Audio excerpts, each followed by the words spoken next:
I'm Erica, 35, and Christmas dinner was supposed to be a warm family gathering. Instead, it turned into a battlefield. Picture this. My parents, their faces twisted with anger, shouting in unison, "We don't have a child like you," right in front of everyone. My heart pounded, tears stung my eyes, and in that moment I snapped. I did something so bold it left the whole table speechless, wine glasses trembling, and the holiday in chaos. Growing up, I always felt like the odd one out, never good enough for their perfect expectations. That night, their words cut deeper than ever, pushing me to a breaking point I didn't know I had. What did I do to shock them all? Stick around to find out how one dinner changed everything. If you've ever faced family who tried to tear you down, drop your story in the comments. Smash that like button and subscribe to see how I took my life back. Growing up in Salem, Oregon, our house looked perfect from the outside, but inside, it was a constant struggle. My mother, Sharon Larson, a retired elementary school teacher, ran our family like a classroom demanding perfection. My father, Charles Larson, a retired banker, followed her lead, rarely challenging her. My sister, Monica Larson, a surgeon 3 years my senior, was their pride and joy, always excelling in ways I never could. I was the odd one out chasing stories instead of stability. From a young age, I loved writing. At 10, I scribbled my first short story about a girl escaping a haunted forest. I showed it to Mom expecting praise. Instead, she skimmed it and said, "This is a nice hobby, Erica, but it won't get you anywhere." Dad nodded silently, his eyes on his newspaper. Monica, meanwhile, was winning science fairs and getting straight A's, her achievements plastered on the fridge like trophies. My stories. They stayed hidden in my desk drawer. By high school, the gap widened. Monica aced her SATs and got into a top pre-med program. I spent hours in the library reading novels and drafting my own. When I won a local writing contest at 16, I thought Mom might finally be proud. She wasn't. "Writing won't pay the bills," she said, tossing my certificate aside. Dad just shrugged, as if my dreams were a phase I'd outgrow.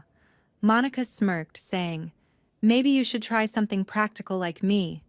It wasn't just about my career choice. Mom and Dad had a vision of the perfect daughter, married, successful, polished. Monica fit that mold with her husband, Michael Thompson, a businessman, and their daughter, Brooklyn Thompson, a bright 9-year-old who loved my stories.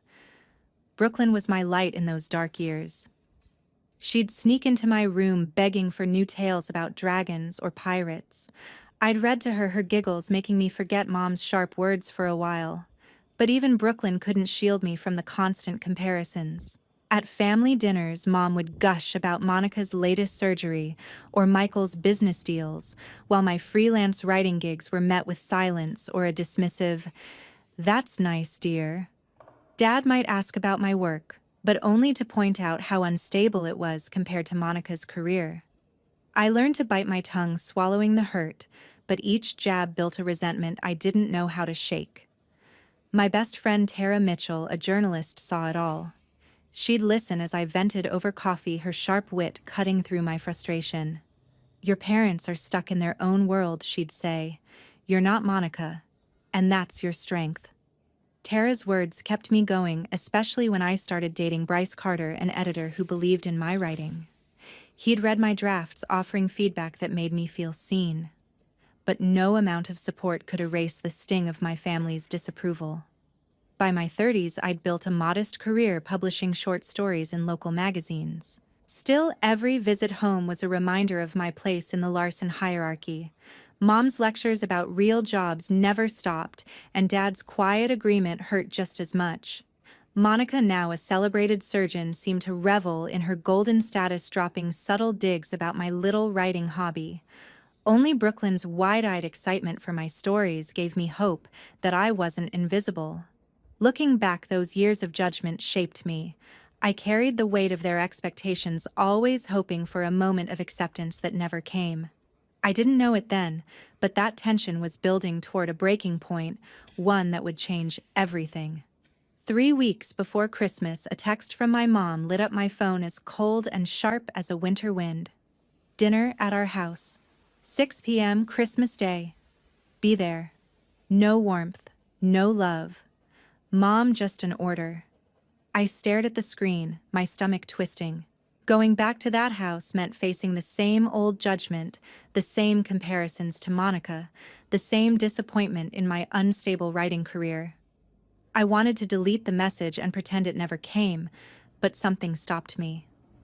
Maybe it was the faint hope that this time they'd see me for who I was.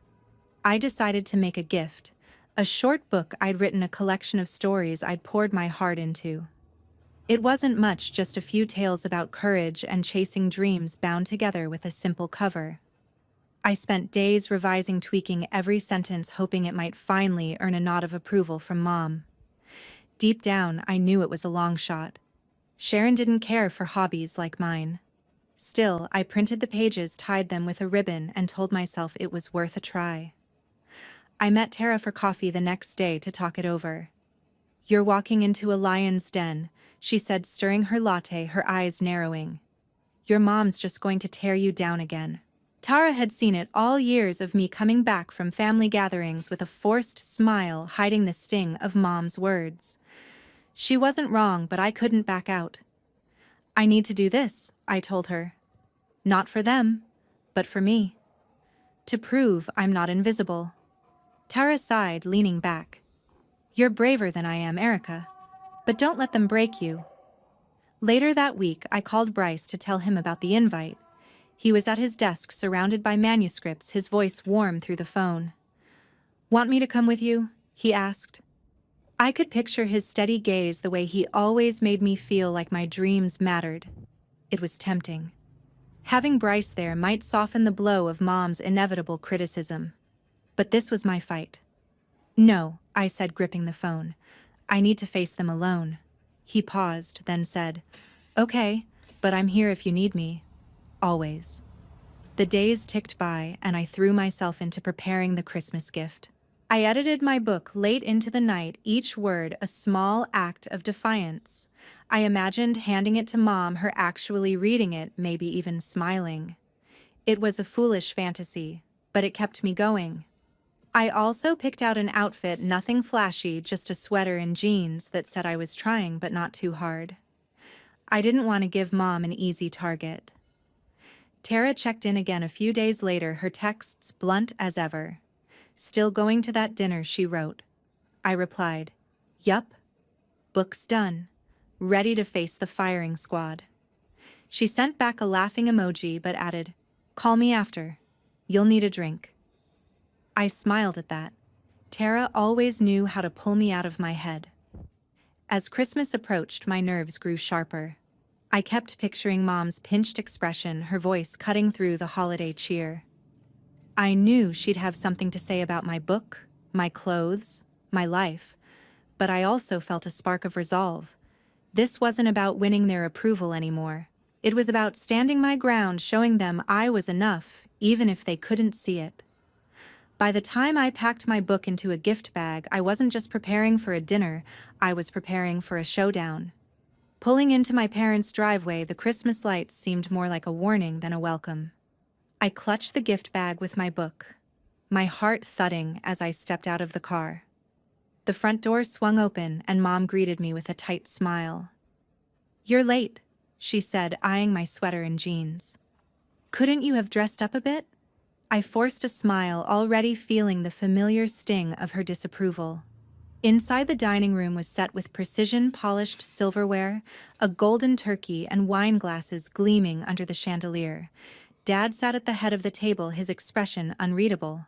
Monica, in a tailored blazer, was chatting with her husband Michael about some business deal. Brooklyn bounced over her eyes, bright. "Aunt Erica, did you bring a new story?" she asked, hugging me. I nodded, handing her the gift bag, but Mom snatched it first. "What's this?" she asked, pulling out my book. She flipped through it, her lips curling. "A bunch of stories. This is your gift." "Honestly, Erica, it's not worth the paper it's printed on." My face burned, but I bit my tongue. We sat down and the meal began. Monica launched into a story about her latest surgery, some complex procedure that had her colleagues in awe. "It's groundbreaking," she said, her voice loud enough to fill the room. "The hospital's already talking about an award." Michael nodded proudly, adding, "She's saving lives while running a tight ship at home." I focused on my plate, feeling smaller with every word. Dad chimed in, "That's our Monica, always making us proud." The pointed silence that followed made it clear I wasn't included in that pride. I tried to join the conversation, mentioning a short story I'd published recently. Mom cut me off. "Writing's fine for fun, Erica, but when are you getting a real job?" she asked, her tone sharp. Dad didn't look up from his turkey, but his silence spoke volumes. Monica smirked, sipping her wine. "Some people just aren't cut out for big things," she said, her words slicing through me. I gripped my fork, my knuckles white, trying to keep my composure. Brooklyn, oblivious to the tension, tugged at my sleeve. "Aunt Erica, tell me about the dragon story in your book," she said, her voice eager. I started to answer, explaining how the dragon guarded a hidden kingdom, but Mom interrupted.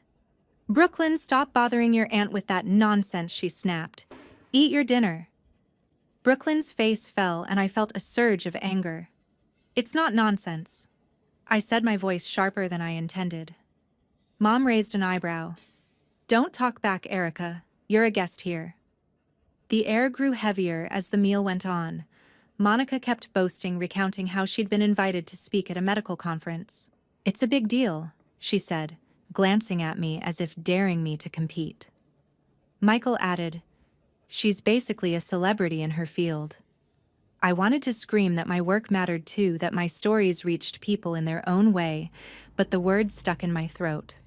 Dad finally spoke, his voice low. "Erica, you should take notes from your sister. She's got her life together." The table went quiet, the weight of his words crushing me. I looked at Brooklyn, her wide eyes watching me, and felt a flicker of strength. She believed in me, even if no one else did. But Mom wasn't done. "You're 35, Erica," she said, setting down her glass. "Still chasing dreams like a teenager. When are you going to grow up?" My chest tightened, the room closing in. Every jab, every comparison, every dismissal piled up, pushing me to the edge. I didn't know it then, but I was moments away from doing something that would change everything. As the Christmas turkey hit the table, the tension felt like it could snap at any moment. The dining room was a pressure cooker, every clink of silverware amplifying the silence between Mom's jabs and Monica's boasts. I sat there, my hands clenched in my lap, trying to hold it together while their words chipped away at me. Mom leaned forward, her eyes narrowing. "Erica, you're wasting your life on those stories," she said, her voice dripping with disdain. "At your age, you should have a stable career, not some childish dream." Dad nodded, cutting into his turkey. "Your mother's right. You need to stop playing around and get serious." Their words landed like punches, each one heavier than the last. I opened my mouth to respond, but Monica cut in, her tone sharp and smug. "Still chasing your little stories? Erica, maybe it's time to admit you're not cut out for it." She leaned back, swirling her wineglass, a smirk playing on her lips. Michael chuckled as if it was all a joke, while Brooklyn looked down at her plate, her small hands fidgeting. I felt my chest tighten, the air growing thin. Years of their criticism, Mom's lectures, Dad's silence, Monica's superiority flooded back, each memory a fresh wound. I tried to focus on Brooklyn's quiet presence, but Mom wasn't done. She set her fork down, her voice rising. "You're an embarrassment, Erica. No husband, no real job, just scribbling nonsense. We don't have a child like you." Dad's voice joined hers, booming across the table. "We don't have a child like you." The words echoed, slicing through the holiday cheer, leaving the room in stunned silence. Something inside me snapped. My vision blurred with tears, but anger burned hotter. I stood my chair, scraping loudly against the floor. My hands trembled as I grabbed the book I'd brought, the one Mom had dismissed as worthless. "You don't get to decide who I am." I shouted, my voice shaking but clear. In one swift motion, I hurled the book onto the table. It landed with a thud, knocking over Monica's wine glass. Red wine splashed across the pristine tablecloth. Plates clattered and Brooklyn gasped, her eyes wide with shock. "I'm done," I yelled, my heart pounding. "I'm done with your judgment, your comparisons, all of it. You don't want a child like me. Fine. You don't have one anymore." The room froze. Brooklyn started to cry, her small sobs cutting through the silence. Monica shot to her feet, her face red with anger. "How dare you ruin this dinner?" she snapped, pointing at the mess. Michael put a hand on her arm, but she shook it off. Sharon stared at me, her mouth open, while Charles sat rigid, his face pale. I didn't wait for their response.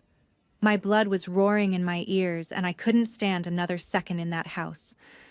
I grabbed my coat from the chair, my hands shaking so badly I nearly dropped it. Brooklyn reached out, her voice trembling. "Aunt Erica, please don't go." My heart broke at her words, but I couldn't stay. I gave her a quick hug, whispering, "I'll see you soon, okay?" Then I turned and walked out the door, slamming behind me. The cold night air hit my face, but it couldn't cool the fire inside me. I'd crossed a line, and there was no going back. Walking out into the snowy Salem night, I felt both shattered and liberated. The cold bit at my face, but it couldn't match the ache in my chest. I'd just walked away from my family, from years of trying to prove myself. My car's engine roared to life, and I drove straight to Tara's apartment, my hands still shaking from the scene I'd left behind. Tara opened her door before I could knock, her face softening when she saw me. "You look like you've been through a war," she said, pulling me inside. Her small living room smelled of coffee and cinnamon, a stark contrast to the sterile tension of my parents' house. I collapsed onto her couch, my coat still on, and let the whole story spill out, Mom's biting words, Monica's smugness the moment I threw my book and declared I was done. Tara listened, her eyes steady, pouring us both a glass of wine. "You did what you had to," she said firmly.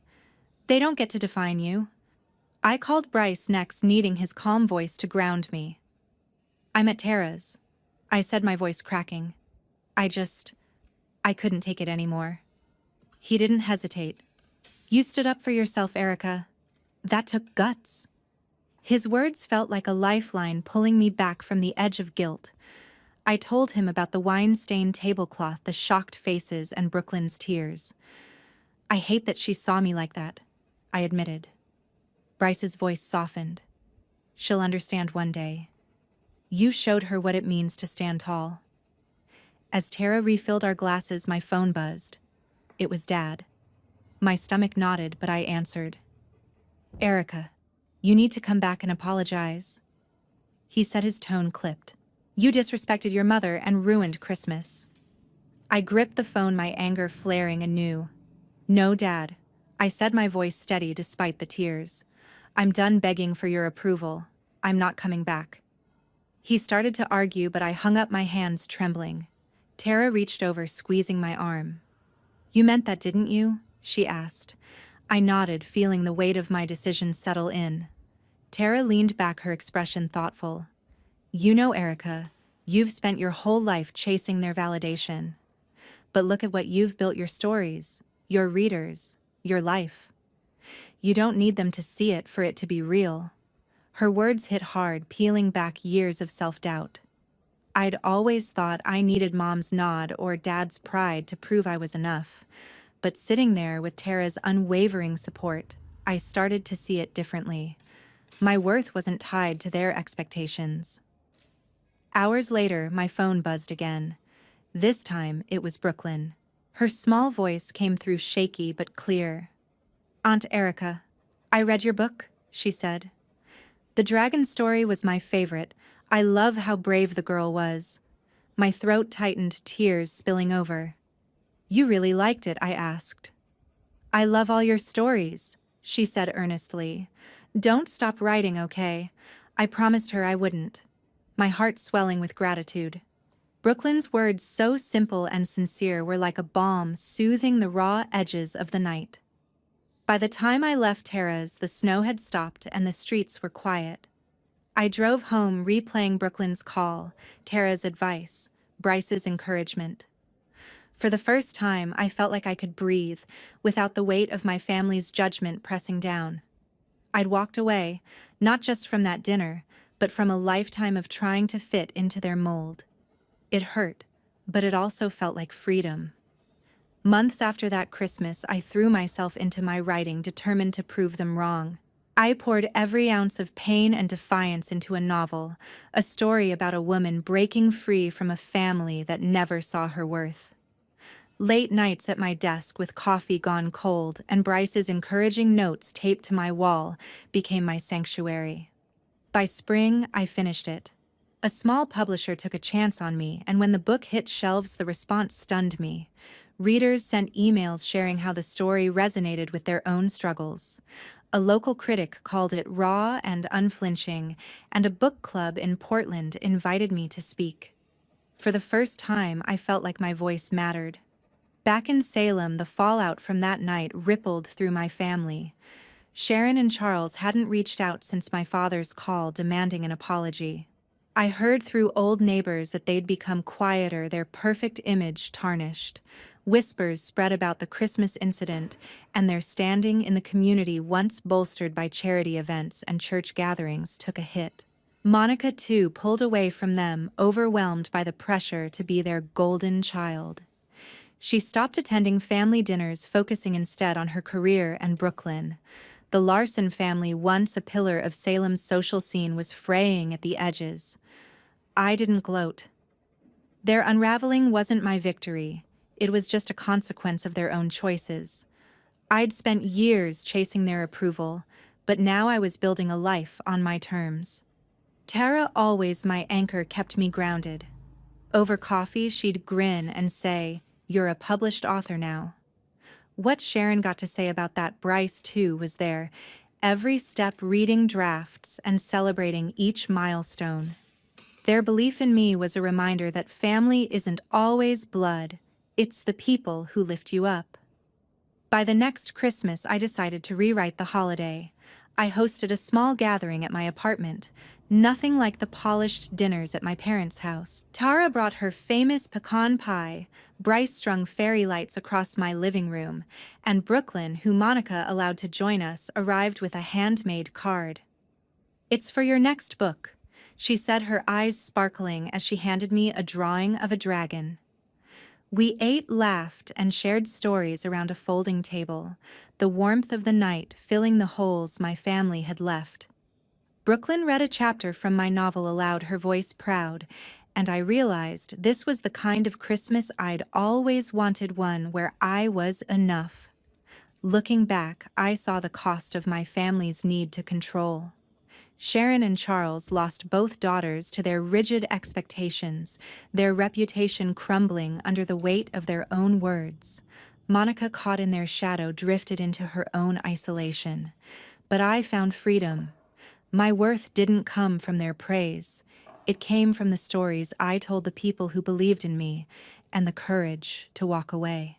To everyone who's followed this journey, thank you for listening. This story isn't just mine, it's for anyone who's felt unseen or unheard.